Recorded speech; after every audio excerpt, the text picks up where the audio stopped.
Esse ano nós estamos com o tema, proezas, baseado em Daniel, capítulo 11, versículo 32, quando a segunda parte do versículo diz: mas o povo que conhece o seu Deus será forte e fará proezas. Você pode repetir comigo? Mas o povo que conhece o seu Deus será forte e fará proezas.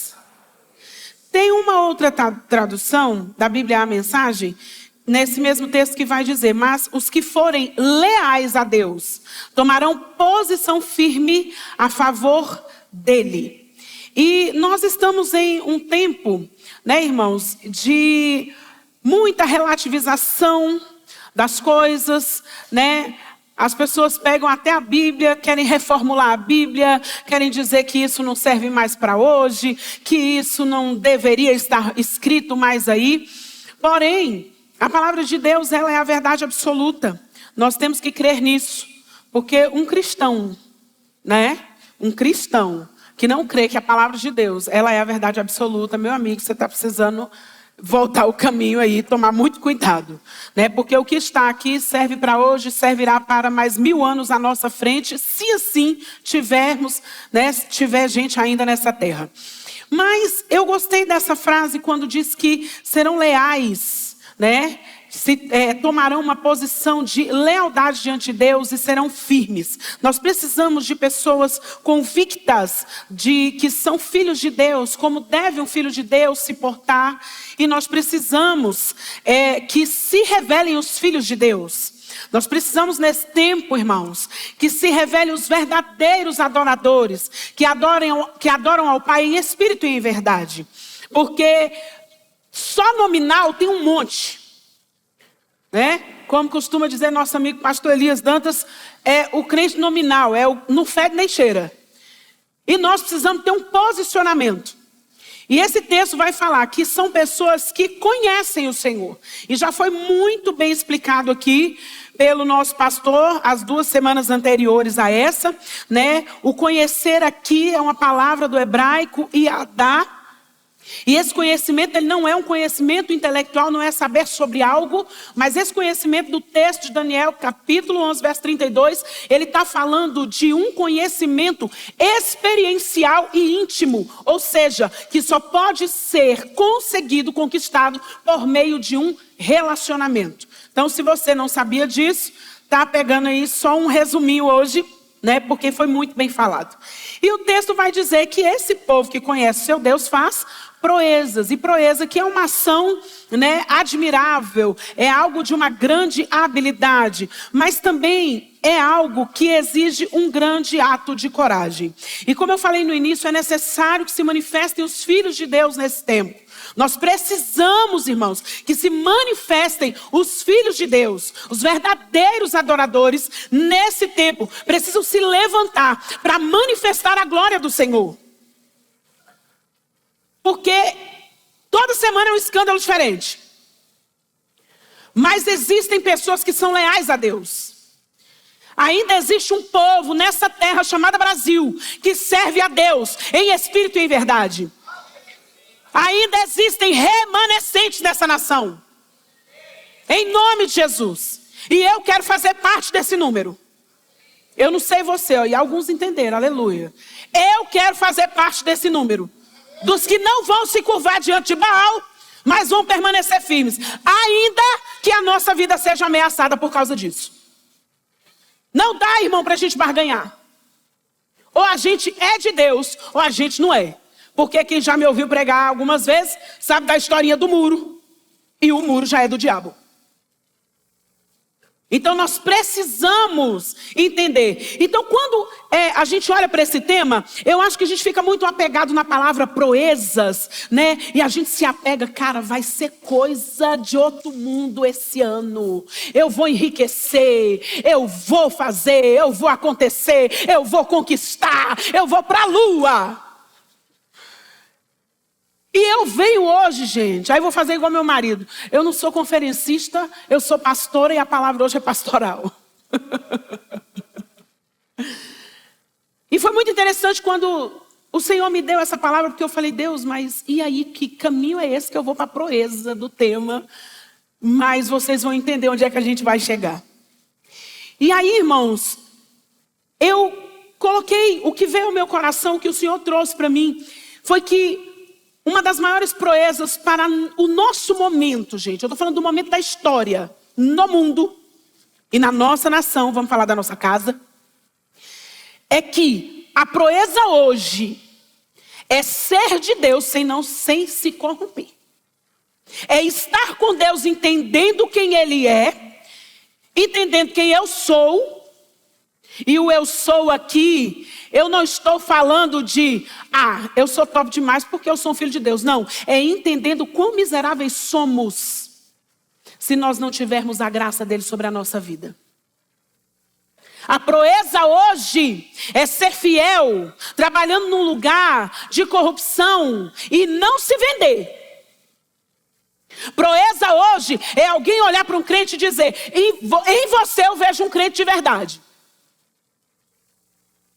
É sobre essa proeza que eu quero falar nessa noite. E o personagem bíblico que nós vamos usar para essa palavra é Jacó. Porque Jacó, gente, tem uma, Jacó é um personagem muito interessante.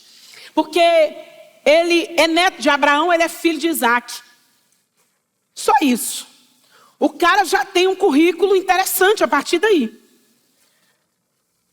O capítulo 25 de Gênesis vai dizer que quando Isaac casa-se com Rebeca, ela era estéril, ele ora por ela e o texto no versículo 21 vai dizer que Deus ouviu a oração de Isaac. Rebeca ficou grávida de gêmeos. E esses dois meninos brigavam dentro do ventre dela, ela percebia isso. E ela vai buscar a Deus e Deus explica para ela o que está acontecendo ali. E a palavra de Deus para ela foi assim, os filhos do seu ventre são duas nações. Desde o começo elas serão rivais. Uma será mais forte do que a outra e o seu filho mais velho servirá ao mais novo. Então, já havia uma palavra da parte de Deus sobre a vida de Jacó. Porque apesar de gêmeos, quem sai primeiro é o mais velho, né? E aí, esses dois meninos, eles vão crescer. Existe essa rivalidade mesmo. Um era um caçador habilidoso, que era Esaú. O outro, que é Jacó. Jacó é mais caseiro, ele gosta de ficar em casa.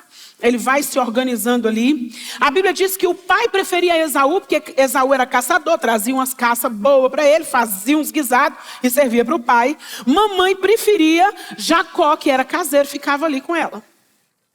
É interessante que os dois adultos, Esaú já era casado, apesar de ter casado em desobediência, porque ele casa com mulheres que não eram do povo de Deus, e isso amargurava a vida de seus pais. Você pode ler no texto aí, você vai encontrar.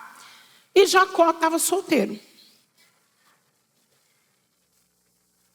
E esses dois, tem toda uma história muito grande. Eu estou correndo nessa primeira parte, irmão, só para contextualizar, tá bom? E esses dois têm essa rivalidade. Até que chega o momento em que eles crescidos, Jacó estava fazendo uma comida ali, um guisado de lentilhas. Esaú chega cansado, com muita fome e diz assim, olha, me dá aí o que comer. Aí Jacó, como o nome dele já dizia, que ele era um enganador, ele era um fraudulento, ele era um trapaceiro. Foi o nome que deram para o rapaz. E aí ele fazia valer esse negócio. Aí ele olhou para o irmão e falou, eu te dou, se tu me vender o teu direito da primogenitura. E Esaú naquela hora ele despreza. Como eu disse, vocês vão ler essa história toda depois em casa. Ele despreza o direito dele de primogênito naquele momento e ele diz, de que me serve isso se eu estou aqui morrendo de fome? Então, tem uma necessidade aqui que você pode suprir, fica aí com esse direito, me dê aqui esse guisado. E o direito de primogênito, irmãos, além de dar uma porção dobrada na herança, o filho mais velho ia receber uma parte dobrada em relação aos outros filhos, falando dos bens materiais de seus pais. A bênção de primogenitura, ela também representa liderança e autoridade. Quem recebia essa bênção, ele se tornava o novo chefe da família. Ele assumia as responsabilidades e autoridades sobre irmãos, sobre as irmãs e sobre o cuidado da mãe, se ela estivesse ali. Também fala sobre uma liderança espiritual, uma liderança de sacerdócio, porque não tinha só a ver com dinheiro. A bênção de primogenitura, ela traz uma função de liderar um culto familiar, de continuar invocando o nome do Senhor, de ministrar sobre a família. E também, no caso dele, falava sobre a linhagem do Messias. E aí, Esaú entrega isso para Jacó. Passado o tempo, chega o momento de o pai abençoá-lo. E o pai diz: Esaú, vai lá, caça, né? Um negócio aí bem gostoso, meu prato favorito. Você vai lá, caça, prepara que eu vou te abençoar. A Rebeca escutou essa história. E ela corre no Jacó e diz assim: filho, corre lá no pasto, pega dois bezerros, 2 cabritos, não lembro agora. Pega lá, que eu vou fazer o prato preferido do meu pai. Você vai vestir as roupas do seu irmão, você vai entrar e vai ser abençoado no lugar do seu irmão. E aí, irmãos, a gente geralmente desce a marreta no Jacó. Mas hoje, eu até brinquei com as meninas lá em casa falando, eu vou entrar na defesa dele. Gente, esse menino foi formado. E a professora era a mamãe. Porque na hora que ela faz essa proposta para ele, ele disse assim: mãe, se meu pai perceber que eu estou tentando enganá-lo, eu não seria abençoado, eu seria amaldiçoado. Ainda rolou um temor no coração. E ela disse: fica tranquilo, vai lá e faz do jeitinho que eu estou te dizendo, que eu assumo que essa maldição recaia sobre mim. E aqui fica uma chamada de atenção para nós pais, né? Tomemos cuidado com aquilo que a gente está gerando, com aquilo que a gente está ensinando, para depois do santinho e da santinha grande fazer um bocado de besteira na terra e dizer assim: meu Deus, onde é que aprendeu isso? Então nós temos que estar, irmãos, alinhados com a palavra, alinhados com Deus, com a vontade de Deus. Amém? E aí, esse cenário todo você já conhece. Jacó, a Rebeca prepara a comida, Jacó entra vestido de Esaú, inclusive a mãe pegou lá os pelos do bicho, botou nos braços dele, porque Jacó era peludo. Aliás, Esaú era peludo, Jacó era liso. E com a roupa de Esaú, na hora que o pai chamou para perto, e grave essa informação, quando Jacó entra e fala: tá aqui, pai. Aí ele pergunta, ele estava cego, mas não estava surdo: quem é você? Eu sou Esaú. Aí Jacó fala assim: mas a voz é de Jacó. Vem aqui perto de mim. Deu um cheiro, ele estava vestido nas roupas de Esaú. O cheiro que estava lá, o feromônio que estava lá era o de Esaú. Mas a voz é de Jacó. Mas amém. Vou comer aqui, já já eu te abençoo. E assim Jacó recebe a bênção. Irmãos, veja bem. O texto bíblico, quando a gente começou lá em Gênesis 25, o próprio Deus já tinha dito, já havia uma liberação sobre a vida de Jacó. Que o irmão mais novo, né, ia governar sobre o mais velho. Ou o mais velho vai servir o mais novo. Como isso se daria, não sei. Porque o costume da época, o irmão mais velho é que tinha esse direito. Eu não sei o que Deus ia fazer. E não tive revelação sobre isso. Mas já havia uma palavra da parte de Deus que resolveria isso. E com isso eu quero dizer uma coisa para você, irmão: não tenta ajudar Deus. Não inventa. Se Deus disser uma coisa a teu respeito, que Ele vai fazer, aguarda. Aguarda em que sentido? Não é balançar numa rede, né, e ficar: não, estou esperando a promessa se cumprir. Não, tem coisas que nós vamos entrar em ação junto com Deus. O impossível é Ele. O impossível é para Ele, né? Mas durante o percurso, enquanto a promessa não vem, nós vamos agindo, caminhando junto com Deus, entendendo o que Ele está dizendo, seguindo sua direção e suas orientações. Nesse peteco desta família, mamãe tentou ajudar o rapaz. E aí, o nome dele, né? O menino já nasce com uma missão: trapaceiro, enganador. E ele decidiu vestir a roupa e falar: é isso mesmo que eu vou ser. E com o aval da mãe. Ele recebe a bênção, né, no lugar de Esaú. Esaú chega, aquela confusão toda, você já sabe. Pai está aqui. Uai, mas quem é você? Porque eu acabei de abençoar um. Uai, mas pai, eu sou Esaú, eu fui lá caçar. Não, peraí. Então teu irmão veio aqui, me enganou e levou a bênção. Esaú entra em desespero, porque agora parece que caiu a ficha do que ele estava perdendo em relação àquela bênção. E ele entra em desespero e diz, pai, mas não sobrou nada para mim. E aí Isaac diz para ele, olha, eu entreguei tudo para teu irmão. Ele vai governar sobre você. Ele vai ser abençoado. Ele vai ser enriquecido. Ele vai ser cuidado por Deus. E ali Esaú fica numa ira muito grande e ele começa a elaborar um plano para poder matar seu irmão após a morte do pai. Porque o pai já estava bem idoso, já estava cego. Ele, não, vou esperar meu pai morrer e eu vou me vingar do meu irmão que fez toda essa trama. E eu quero falar sobre o que, irmão? Sobre a proeza da salvação. Tá lá, meninos? Ok, ele já está no primeiro ponto aí. Gente, eu numerei por questão de didática apenas, ok? Vai ficar um pouquinho longo, mas eu vou conseguir terminar no tempo, tá bom? Mas segura aí que nós vamos chegar lá.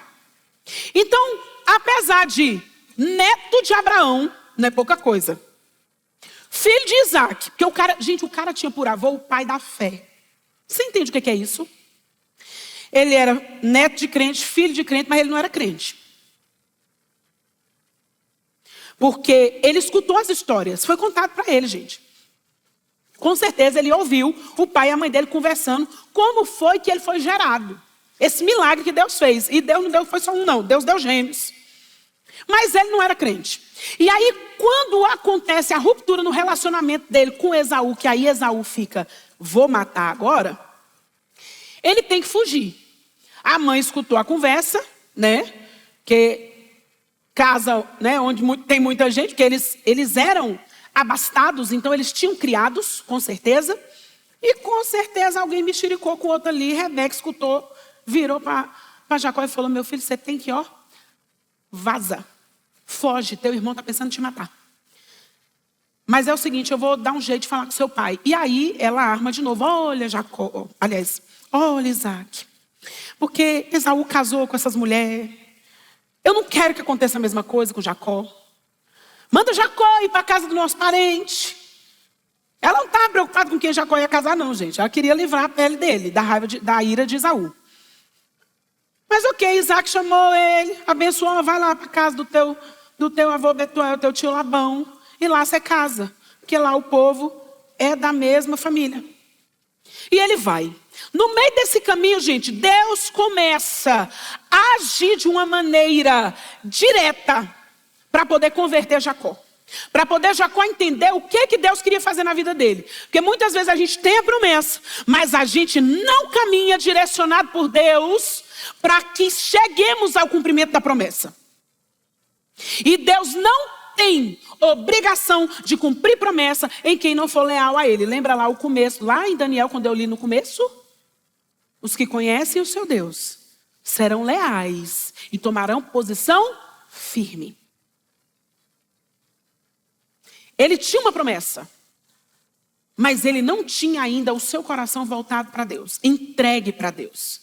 Então, nesse caminho, Jacó teve sua primeira experiência de revelação com Deus. Está aí na tela o texto, Gênesis capítulo 28, né? Vai dizer no verso 12 que ele dormindo, né? Ele andou, chegou num certo ponto que ele falou, aqui dá para acampar. Pegou uma pedra, a Bíblia diz que ele usou de travesseiro. Peguei alguns livros para ver se era um travesseiro literal, não necessariamente, mas era para proteger a cabeça, diz alguns estudiosos. Aquela pedra ficou ali e ele dorme. Nesse dormir dele, ele tem um sonho. Esse sonho é de uma visão que ele teve de uma escada que ia da terra aos céus. E ele viu os anjos de Deus subindo e descendo. E lá no topo da escada, ele enxerga quem? O Senhor. Está ali ou não está, gente? No topo da escada estava o Senhor. E o Senhor lhe disse o quê? Você pode ler? Eu sou.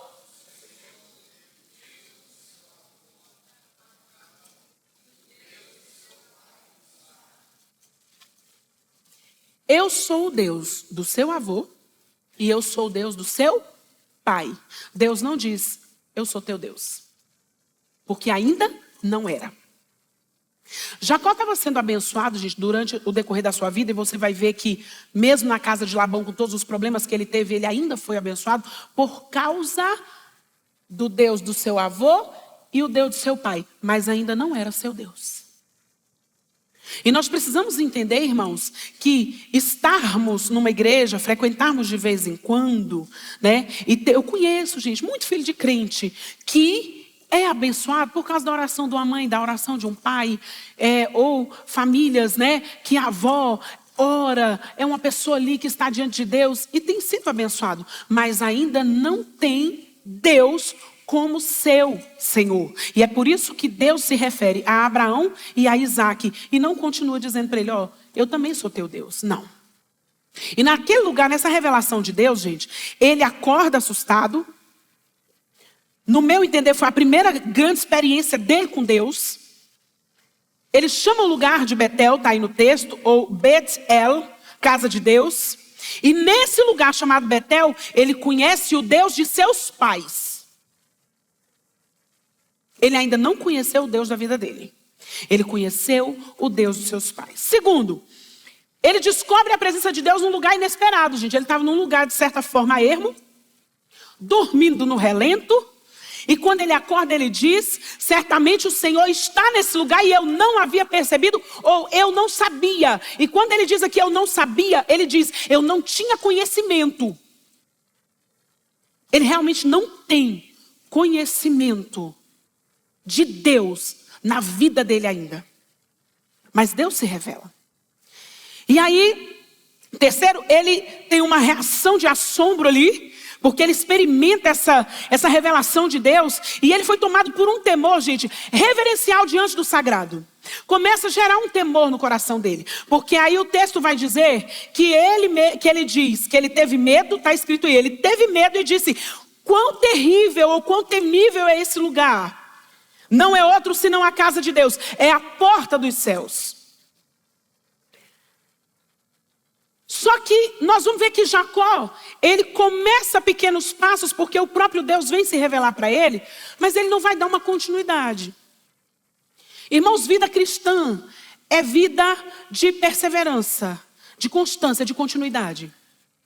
Senão a gente vai enfraquecer. Senão a gente vai falhar. A gente vai cair. Por que grandes líderes têm falhado?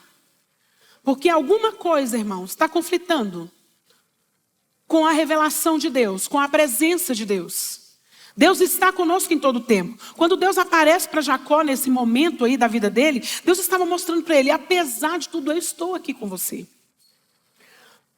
Quarta coisa, nesse assombro, nesse temor que foi gerado naquele momento ali dessa revelação, Jacó edifica, né, uma coluna, porque ele tinha conhecimento dos ritos.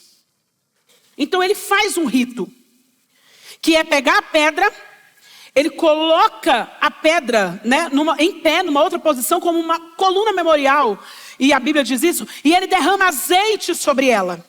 O que ele está fazendo? Quando ele ergue essa pedra como uma coluna, tem dois significados. Memorial físico, que é para quem passasse ali, ia saber que houve um momento na história em que Jacó passou ali, Deus se revelou para ele, aquela coluna memorial servia para isso, e quando ele derrama o azeite sobre a pedra, ele estava consagrando aquele lugar para fins sagrados. Era um lugar que representaria a manifestação da presença de Deus. E envolvido nessa atmosfera de uma revelação gloriosa, ele faz um voto. E aí ele diz para Deus, olha, se de fato Deus for comigo, me proteger nessa jornada, providenciar alimento e roupa. E se eu voltar são e salvo à casa de meu pai, porque ele tinha a esperança de retornar, então o Senhor certamente será o meu Deus. E ele faz esse voto. Nós vamos ver que Deus cumpriu a parte dele no voto. Mas Jacó ainda deu umas tropeçadas lá na casa de Labão. Então, a partir do capítulo 29, gente, ele chega na casa do sogro dele, né? Se tornaria o sogro dele. Ele se estabelece lá. Ele casa, né? Ele pede para casar com Raquel, mas é enganado por Labão. E como disse Luiz há um tempo atrás, para todo Jacó vai ter um Labão para consertar ele. Então, irmão, Jacó que era um enganador. O que Labão fez na vida dele? Foi enganador na vida dele também. Não foi pouco, não. Começou com o casamento. Prometeu Raquel, embebeda o cara. Quando ele acorda de manhã, ele está com Lia. Mas eu pedi para casar, foi com a Raquel. Não, mas aqui a gente não tem esse costume, você fica com a Lia. Trabalha mais 7 anos aí que eu te dou a Raquel. Trabalhou 14 anos. Ô amor, vem. Ô amor que esse homem tinha por essa Raquel, irmão. Trabalhou 14 anos por ela. Né? E ele começa a ser enganado ali também. Capítulo 30, vão começar as confusões entre as esposas, né? Porque Lia tinha filhos, Raquel era estéril, aquela confusão. Ela vira para o marido e diz assim: o que é que eu vou fazer? Me dê filhos, senão eu morro. E ele disse: por acaso eu sou Deus? Eu não tenho como abrir tua madre. Eu não tenho como fazer você ter filho. E fica esses conflitos, irmãos. Por quê? Porque Jacó faz um voto, mas não caminha para cumprir o que ele prometeu para o Senhor. Apesar de a fidelidade de Deus ser maravilhosa. E ele foi cuidado por Deus ali. E também ele começa a ser abençoado, inclusive com riquezas.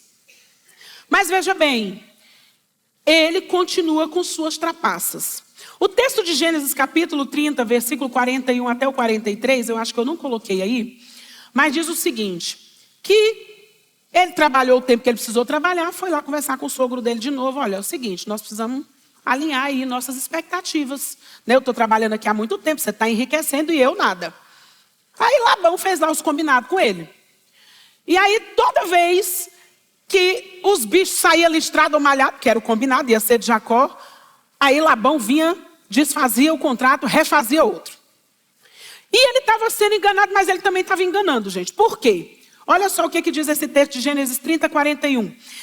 Sempre que as fêmeas mais fortes estavam no cio, Jacó colocava os galhos descascados nos bebedouros em frente delas, para que se acasalassem diante dos galhos. Mas ele não fazia o mesmo, porém, com as fêmeas mais fracas, de modo que as crias mais fracas ficavam com Labão e as mais fortes com Jacó. Então tinha uns arranjos meio esquisitos aí. Né?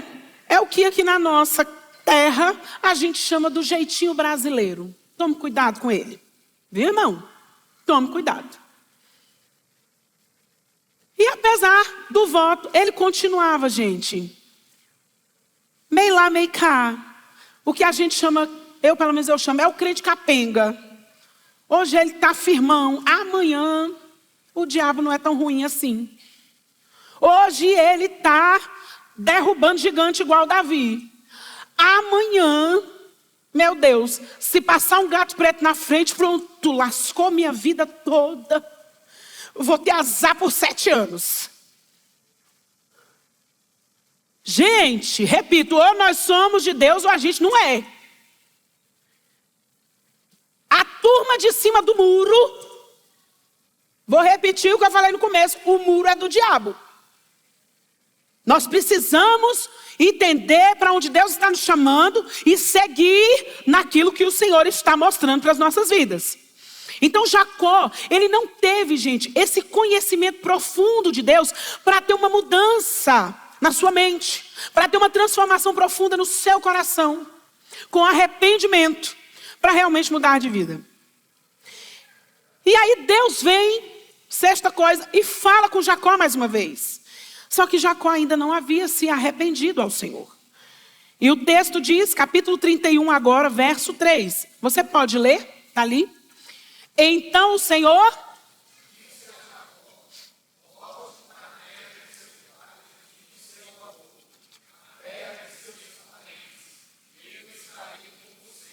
Pode ler o outro versículo, 4 e 5.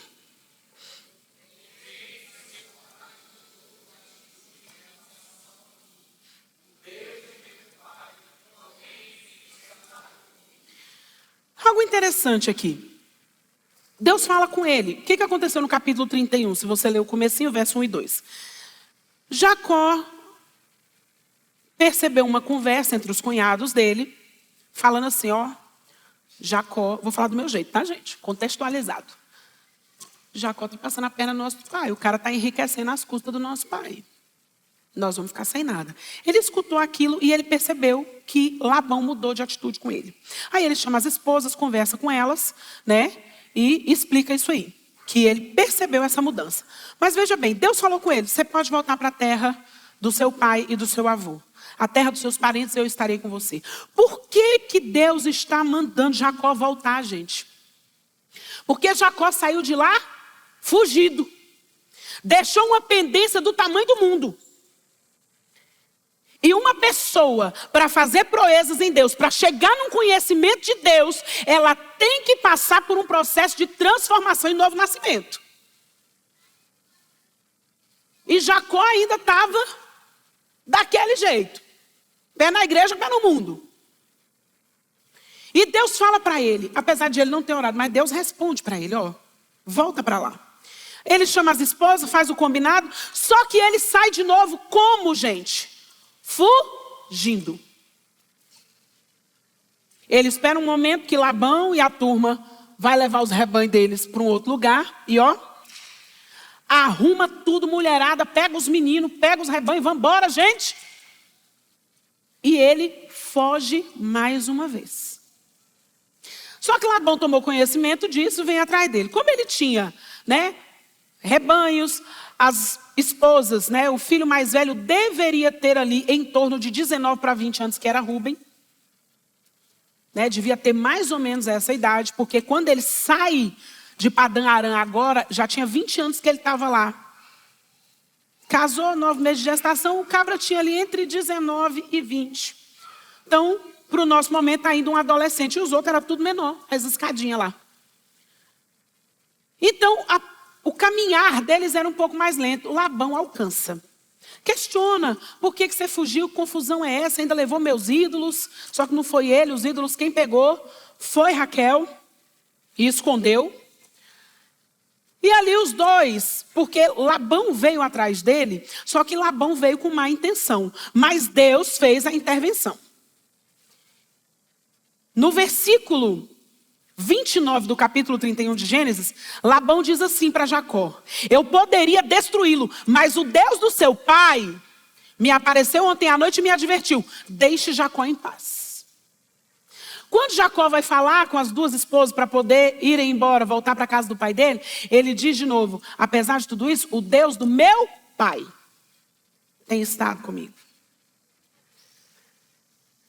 Porque ele ainda não tinha condições de reconhecer Deus como o seu Deus. Era preciso transpor essa barreira, para que Jacó realmente tivesse uma revelação de Deus, gente, que transformasse a sua essência. E aí, Labão diz: o Deus do seu pai me apareceu. Ou seja, irmão, eu vou fazer uma interpretação muito simples aqui. O Deus do seu pai, porque seu mesmo não é não. Seu testemunho aqui não está bom não. Então não era só fazer rito, não era só saber o que fazer diante de determinadas situações, mas era realmente cumprir a vontade de Deus. Era fazer realmente um caminho de conserto com Deus e com as pessoas com as quais ele tinha problema. E aí, por causa da orientação que Deus deu para Labão, Labão foi lá e resolveu a parte dele. Depois você lê o restante do texto. Mas Labão fez um combinado lá com ele, fizeram uma aliança, estamos resolvidos aqui, sim senhor, apertou a mão, vai em paz, com minhas filhas, meus netos, seja abençoado, que eu vou ficar aqui no meu lugar e também serei abençoado por Deus. E aí, ele segue o caminho dele de volta. E aí começa, gente, né? Começa a acontecer um processo realmente de salvação, de restauração na vida de Jacó. Então, os 7 aí, meninos. Gente, a salvação ela não acontece por causa das nossas competências, né, gente? Não é porque a gente é bonzinho. A salvação, gente, nos chegou por causa exclusivamente de Deus. Porque Deus decidiu olhar para nós, olhou para a humanidade e falou: eu vou salvar, eu vou pagar um preço que eles não vão poder pagar. Eu vou enviar meu filho. Jacó é anterior a isso, mas é o próprio Deus que intervém na história de Jacó. A gente não pode dizer, porque fulano não foi salvo porque não teve oportunidade. Irmãos, a Bíblia vai dizer num texto de Romanos que os homens são indesculpáveis de não reconhecer Deus, porque a própria natureza criada fala a respeito de Deus e do seu caráter. E aqui Deus já tinha trago algumas revelações para Jacó, mas mesmo assim ele mantinha aquela atitude. E aí o texto de Romanos, capítulo 5, verso 7 e 8 vai dizer para nós: dificilmente haverá alguém que morra por um justo, pelo homem bom talvez alguém tenha coragem de morrer. Mas Deus demonstra seu amor por nós, porque Cristo morreu em nosso favor quando ainda éramos pecadores. A gente não tinha nada para oferecer. E a gente continua não tendo. É pura misericórdia e graça. Então Deus intervém na história de Jacó. Por quê? Porque tinha um plano para ele, gente. A proeza de Deus na vida de Jacó, porque não foi por causa dele, nem dos predicados dele, nem das qualidades dele. Foi por causa de uma promessa que Deus fez. E Deus é fiel, irmãos, na palavra que ele libera para nós. Mas é necessário alinhar com ele. E aí Deus vem de novo ao encontro de Jacó. E essa atitude da salvação, ela é exclusivamente de Deus, gente. Exclusivamente de Deus. Porque o Senhor, é Ele, gente, por sua soberana vontade e graça, que toma esse primeiro passo para nos resgatar e para trazer redenção à nossa vida. Independente da nossa capacidade. Então, no caminho de volta, o que acontece? Jacó cria lá uma estratégia, divide a família em dois, divide os rebanhos em dois. Você lembra disso? Se você não lembrar, você leia os textos, tá? Mas ele divide dois grupos. E antes de tudo, ele manda uns mensageiros para falar com o irmão dele, para saber como é que está a situação. Eu não sei como, mas Esaú soube que ele estava vindo. Lá vem Esaú de lá para cá com 400 homens. Gente, Jacó não tinha exército, gente. Tinha só a família dele. Ainda tinha um bocado de menino que era pequeno. E aí o mensageiro traz a notícia de lá para cá. É o seguinte, eu fui lá ver teu irmão. E é o seguinte, ele está vindo para cá com 400 homens. Se for daqueles cabra desesperado, e agora o que nós vamos fazer? E a Bíblia diz que Jacó foi tomado de um pavor, de um medo absurdo, a ponto dele ficar angustiado. Aí ele pega e manda uns presentes. Gente, faz o seguinte, leva uns presentes para ele. Separa um bocado de coisa, leva presente. E o texto está escrito no texto. Que ele pensou assim, vai que ele se acalma, né? Vou mandar uns presentinhos. Mas Deus já estava agindo nisso tudo. E aí vai dizer que ele pega, atravessa todo mundo no famoso Val de Jaboque, que era um rio, gente, era um rio. E é nesse lugar que Deus marca para encontrar com Jacó e mudar a trajetória dele para sempre. Para que ele se torne realmente de enganador, ele passe a príncipe de Deus. E aí no capítulo 32, no versículo 24, vai dizer que ele ficou sozinho à noite. E então veio um homem que se pôs a lutar com ele até o amanhecer. Gente, Jacó nessa fase da vida dele, ele estava aí com já para lá de 90 anos. Quando ele saiu da casa dos pais dele, ele tinha 70 e poucos. Mas o cara ainda estava cheio de vigor. E ele luta. E esse personagem que ele diz era um homem que se pôs a lutar com ele. Esse personagem não era apenas um homem, mas era um evento, um acontecimento, uma manifestação de Deus chamada teofania. Que era quando o próprio Deus se manifestava.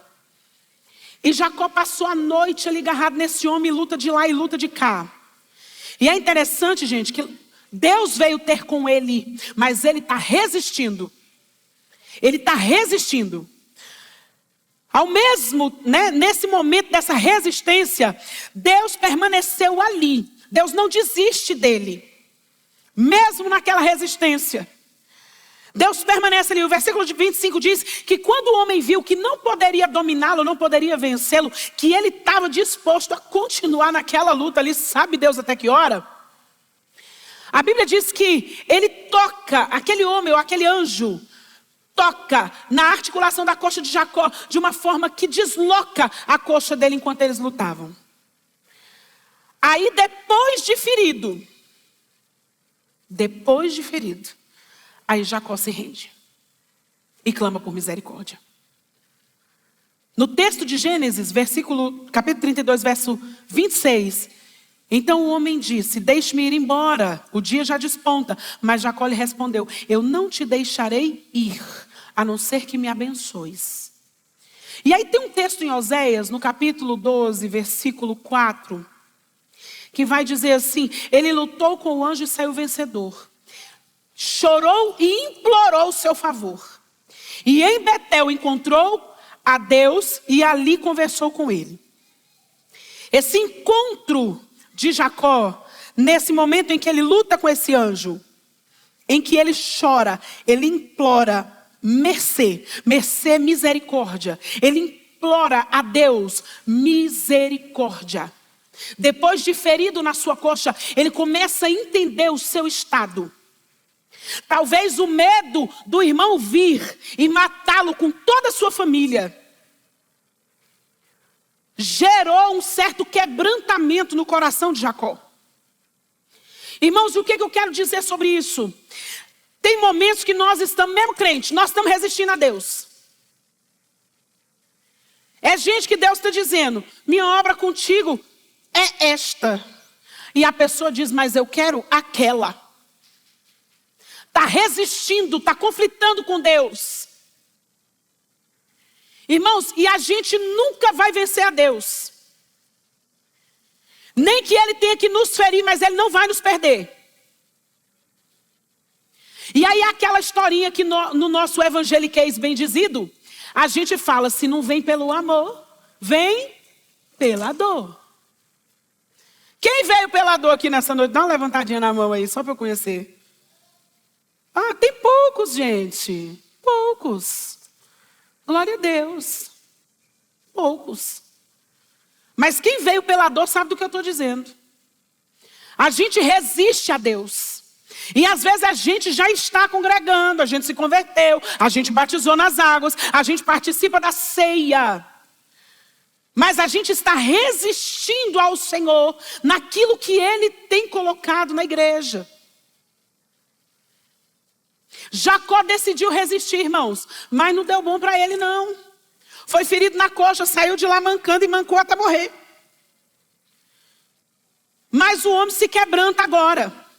Ele começa a clamar por misericórdia. E quando Deus vem, gente, Deus vem para fazer a obra completa. Deus não faz as coisas pela metade. Estou caminhando para o fim. Depois de ter sido ferido por Deus, ele se rende. Ele clama por misericórdia. Quando ele diz para aquele homem: eu não vou te deixar ir se você não me abençoar. Ele já tinha a bênção da primogenitura, mas ali ele reconhece que aquele homem, aquela aparição ali, tem algo de Deus, tem algo que ele nunca viu e nunca tinha percebido na vida dele. Então ele clama: me abençoa. E aí Deus começa o processo de transformação do confronto. Finalmente vai começar a conversão com arrependimento. Versículo 27 do capítulo 32, a Bíblia diz que o homem pergunta para ele: qual é seu nome? 20 anos atrás, essa mesma pergunta foi feita pelo pai dele. Qual é seu nome? Quem é você? Ele mente para o pai: eu sou Esaú. O pai: mas como é que você pegou essa caça tão rápido? Ele ainda blasfema: o seu Deus colocou no meu caminho. Porque ele não podia falar: o meu Deus colocou no meu caminho. Aí vem Deus 20 anos depois e começa a confrontar. E às vezes você não entende, porque alguns processos na sua vida, às vezes você já está há 20, 30 anos pelejando com certas coisas e não rompe. Está na hora de você ser confrontado por Deus.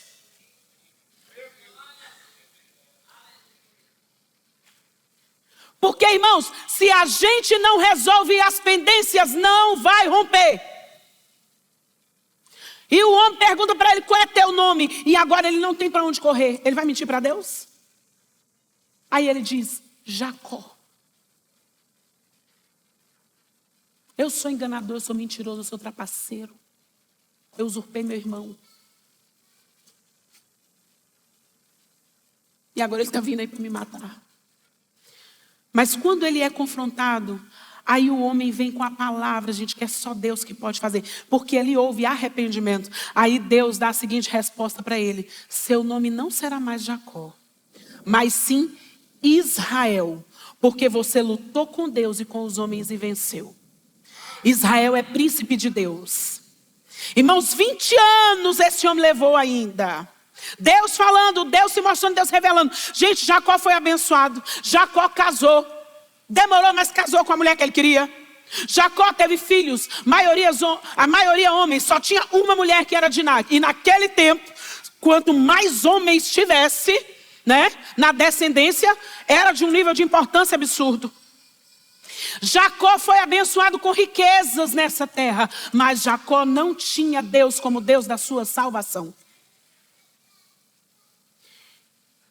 E amados, aqui eu lhe digo, nós podemos estar na igreja e estar sendo abençoado. Porque Deus abençoa mesmo, Deus é bom. Não é porque a gente merece, é porque Ele é bom.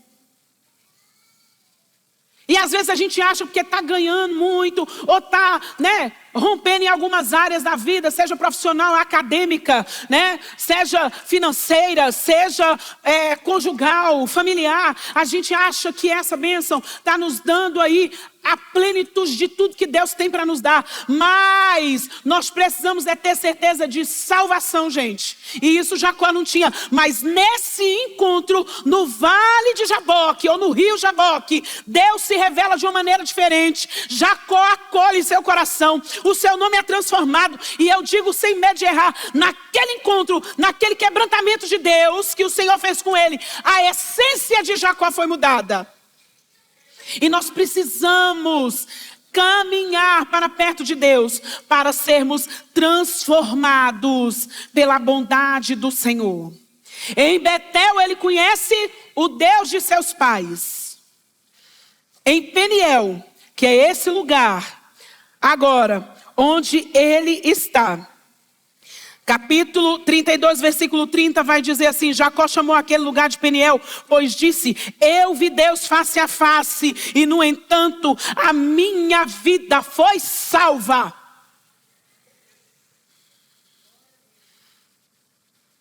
Nós precisamos chegar nesse nível de maturidade, de conhecimento de Deus, a ponto de dizer: eu vi Deus face a face, mas a minha vida foi salva ou poupada. É isso que Jacó está dizendo. Aqui em Peniel, ele conhece o Deus da sua salvação. Agora sim, ele passa a fazer parte daquilo que nós oramos e está escrito. Ficou como um memorial para toda a humanidade. Eu sou o Deus de Abraão. Eu sou o Deus de Isaac. E agora eu também sou o Deus de Jacó. E nessa noite, ele quer ser o nosso Deus.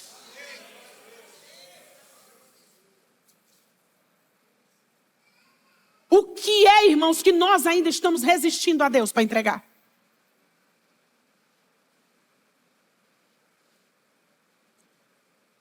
O que é que a gente ainda está brigando com Deus? De coisas que Ele já nos falou, de coisas que Ele já está requerendo de nós há tempo. E a gente está resistindo, batendo de frente com Deus, como se a gente desse conta. Irmão, Deus não precisa dar nem peteleco na gente. Porque se Ele der o peteleco, eu acho que a gente pulveriza. Eu quero te chamar a atenção hoje, irmãos, porque o povo que conhece o seu Deus vai fazer proeza. Mas quem vai fazer proeza é o povo que não resiste àquilo que o seu Deus está trazendo. E às vezes a gente está resistindo na nossa natureza. Ah, mas eu sou assim. Tem que me aceitar assim. Não, irmãos. Deus é um Deus que transforma caráter. Está aqui a história de Jacó para te provar. Porque pensa no cara ruim. Ordinário. E de enganador, o homem passa a ser chamado Israel. Um patriarca de uma importância absurda. Está aí a nação de Israel até hoje. Para provar que Deus é um Deus que cumpre sua palavra. Se eu me rendo a Ele. Que às vezes a gente está requerendo. Ai, Deus prometeu, já tem tanto tempo. Até hoje. Será que aquele profeta foi de Deus mesmo? A Bíblia não te autoriza a julgar o profeta. A Bíblia te autoriza a julgar a profecia.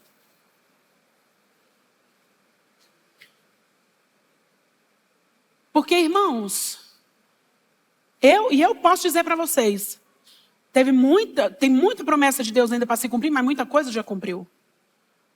Mas se cumpriu a partir do momento que eu me rendi. Porque pensa no neguinho ruim. Ainda tem coisa para render? Tem. Claro que tem. Porque na hora que eu estiver perfeitinho, ó, minha senha toca.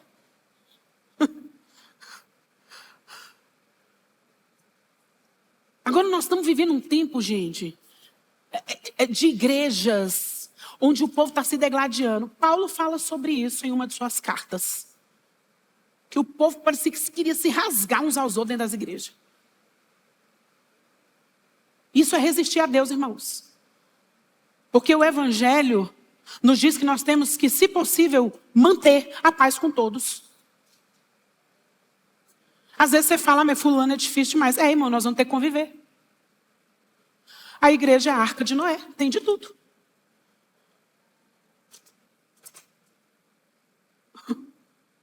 Nós vamos ter que conviver, porque é o lugar da salvação, é a igreja.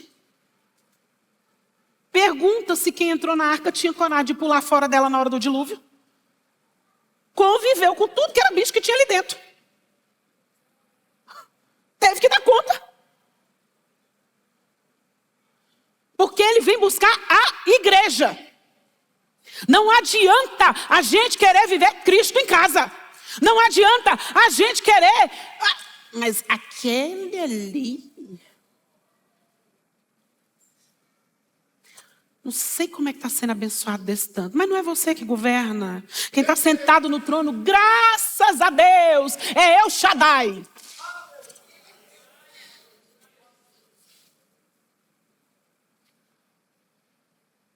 A gente arruma conflito, irmão, até por causa de pastel na cantina. É tipo, gente, proeza é pra gente maduro. É pra gente que sabe o que Deus está dizendo e está caminhando. Põe as mãos aqui junto com o pastor e diz, vamos embora, pastor. Nós vamos crescer, nós vamos florescer, nós vamos multiplicar. Nós vamos ganhar a Ceilândia. É pra lá que a gente está indo. Gosto de igreja grande, porque tu está no lugar errado. Porque a promessa de Deus para esse lugar é de multidão. E eu não estou falando aqui, gente, para me vangloriar, não. É de verdade. Nós fizemos 14 anos. Há 14 anos e alguns meses atrás, a palavra que Deus nos deu foi... Deus deu essa palavra para Luiz. Fique tranquilo, a obra é minha, o sonho é meu. Pode abrir a porta da igreja. E vai ser uma igreja para a multidão. E Deus ainda acrescentou. E para tu ter certeza que sou eu que falo contigo, tu tentou comprar um terreno. Mas tinha alguém que barrou e disse, não, você não vai comprar o terreno. Eu darei o terreno, uma escritura de um terreno na tua mão. Está feito. Está cumprido. Cumpriu-se há quase 3 anos atrás, 2 anos e meio. Então, irmãos, assim como Deus deu uma trabalhada em Jacó, talvez nós estamos precisando deixar Deus tocar em coisas na nossa vida que a gente acha que não tem importância para o nosso crescimento espiritual. Mas tem. É necessário a gente desarmar para que Deus chegue. Deus não vai nos obrigar, mas Ele está lutando por nós para nos salvar. Você tem a sua escolha. Mas uma coisa eu quero te dizer para a gente encerrar. Deus está se revelando. Talvez você chegou só no estágio de Betel. onde você conheceu apenas o Deus dos seus pais, ou de alguém que você conhece que seja um cristão autêntico. Mas Deus quer te levar para Peniel, onde você vai lutar com Deus, vai ver a face de Deus, mas a sua vida será poupada. Sabe por quê? Porque é do interesse de Deus que nós proclamemos as verdades do reino. Que nós avancemos, irmãos. Eu estava falando no devocional ali com os voluntários às 17 e pouquinho. Eu não lembro, Luiz olhou esses dias a estatística do número de cristãos evangélicos em Ceilândia, mas se eu não me engano, esse número não ultrapassa 3, 4% da população da nossa cidade. Gente, Deus continua o mesmo. Ele é Deus, Ele é Senhor, Ele é absoluto, todo-poderoso. O que é que está faltando, gente? A gente trabalhar. A gente pregar. E eu quero dizer para vocês que como igreja, nós estamos num momento em que nós vamos sair das quatro paredes. Nós vamos avançar, irmãos, para que o reino de Deus seja estabelecido na cidade de Ceilândia. Eu creio nisso, sabe por quê, irmãos? Porque às vezes a gente pensa, minha irmã, mas isso é muito difícil. Tem um testemunho lindo da missionária doutora Edmeia Williams. Por causa daquela mulher, o Morro Dona Marta foi pacificado, foi dominado pelo poder de Deus.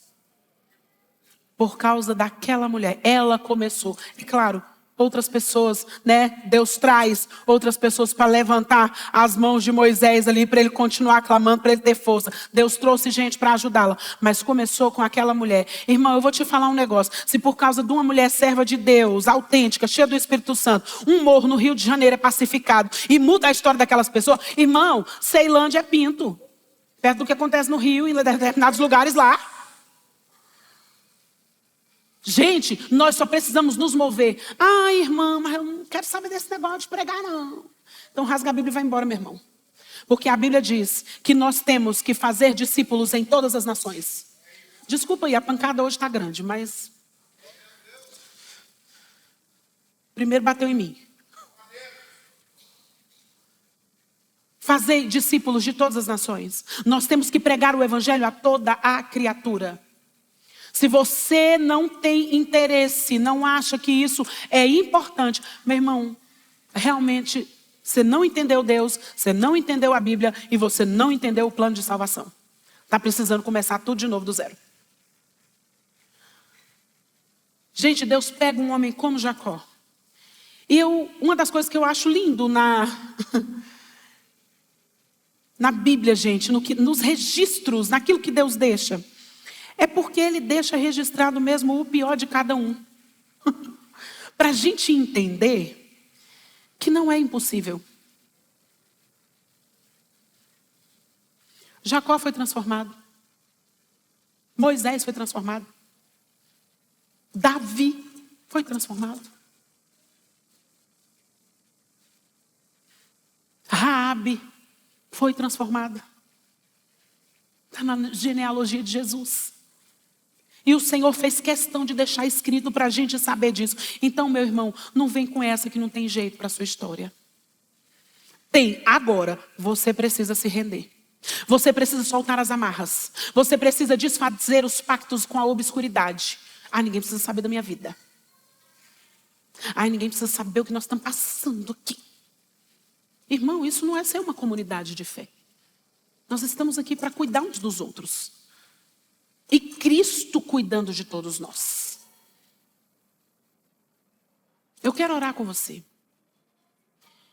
E eu espero que de alguma forma essa palavra tenha impactado o seu coração, assim como impactou o meu. Nós precisamos nos voltar a Ele, nos render ao Senhor. Cristiano, mas eu já sou crente há 30 anos. E talvez até hoje ainda não seja um salvo. Porque está brigando com Deus. Deus quer mudar muitas coisas na nossa história. Deus quer fazer de nós um testemunho. Um testemunho. Porque você não sabe a miséria que é a minha história. Gente, a de Jacó também. Seja bem-vindo ao clube. E é nessa miséria toda que o poder de Deus se manifesta. E muda tudo. E transforma o cenário. E transforma a nossa vida. Nós éramos os condenados. Era contra nós a cédula de dívida. Era contra nós. Mas ele decide se expor como espetáculo público na cruz do Calvário, para que hoje você tivesse acesso à salvação. Tua cédula de dívida foi rasgada e jogada fora, e ele quer carimbar o teu passaporte direto para o céu. Esse é o Deus que quer ser o Deus da sua vida. Entrega para ele. Eu quero te convidar a ficar de pé, eu quero orar contigo.